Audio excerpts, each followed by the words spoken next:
The Weight of Silence by Heather Gudenkauf. Chapter 21. Martin. Fielda is hanging on, but just barely. She is pale, her voice is shaky and high. Her fingers keep plucking at the loose threads on the arm of the couch. She is trying so hard to concentrate on the words that Agent Fitzgerald, sitting with Deputy Sheriff Lewis on the couch opposite us, is saying, but is struggling to focus. "I'm sorry," she says contritely. "What time did you see Petra last?" he repeats. Agent Fitzgerald is not what I was expecting. I thought he would be much older. Instead, he looks to be 40.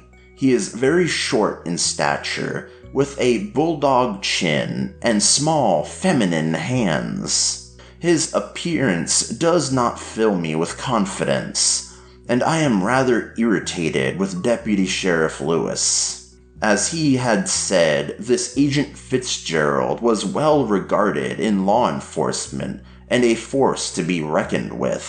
"Last night," Fielda responds. 8:30, I'd say. No, 9.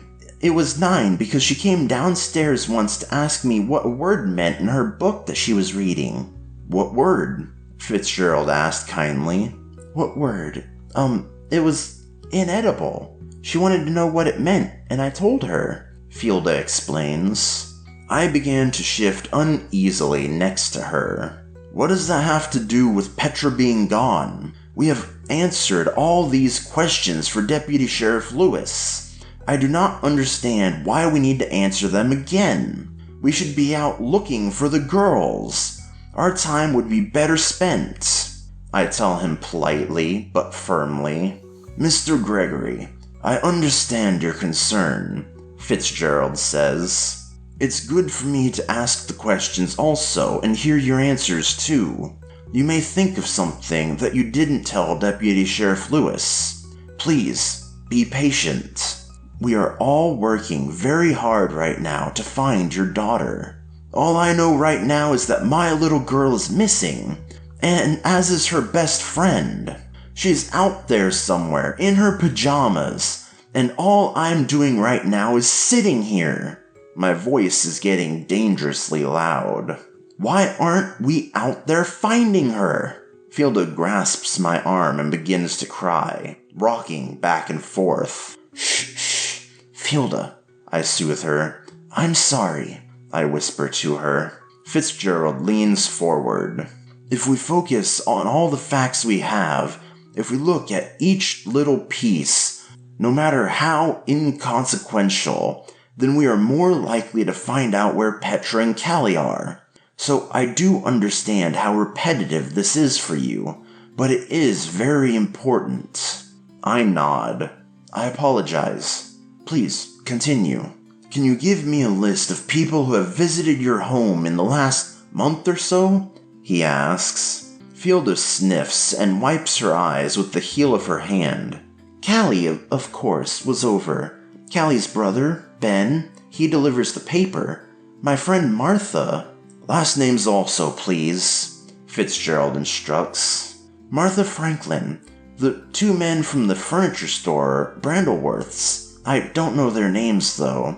They delivered the bookshelf. We had a dinner party about 2 weeks ago with some of my colleagues from the college. Walt and Jean Powers and Mary and Sam Garfield," I add. "We often have students from the college come and do odd jobs for us," Fielda says. Fitzgerald looks expectantly at her. "Mariah Barton babysat for us on a number of occasions the last 2 years. Chad Wagner has done some lawn work this summer. He's in one of Martin's economics classes. And Lucky Thompson. Lucky stops by once in a while. I can't think of anyone else. Can you, Martin? We have several hikers wander down this way, since we're right next to the woods. Many people from town come out this way to walk the trails, usually on weekends. Just about everyone we know has come near here at one time or another, I explain. When we leave, I'd like for you to make a list of everyone that has had contact with Petra for as far back as a year. Some names may be repeats that we've already spoken about. That's fine. We'll run all the names through our system and see if anything unusual comes up. Has anyone paid any extra attention to Petra while they were here? Talked to her or looked at her in a way that made you uncomfortable? Fitzgerald asks, his blue eyes staring nervously at us. Everyone loves Petra, Fielda answers. She just lights up a room.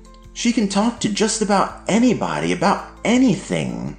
I look forward to meeting her too, Fitzgerald smiles. But think back. Did anyone you know maybe go out of their way to give her a hug or speak to her in a way that made you pause, even just for a second? Fielda blinks at him several times, and I can actually hear the connections clicking together in her mind, but she remains silent. I know these are uncomfortable questions for you, Mr. and Mrs. Gregory, but the sooner we look at all the possible scenarios, the sooner we get the girls home. We're sending officers door to door and checking on any known sex offenders in the area. You don't think Petra and Callie went off on their own, do you? You think someone took them? Fielda looks desperately at Fitzgerald, and when he remains silent, she turns to Deputy Sheriff Lewis. There are some slight similarities to the disappearances of Petra and Callie to the little McIntyre girl, Lewis says. Nothing concrete, but like Agent Fitzgerald says, we need to look at everything, no matter how hard. Oh my god. Fielda slowly slides off the slippery chintz sofa to her knees, and then curls into a tight ball. Oh my god, she wails. I drop to the floor next to her and glare at Lewis and Fitzgerald.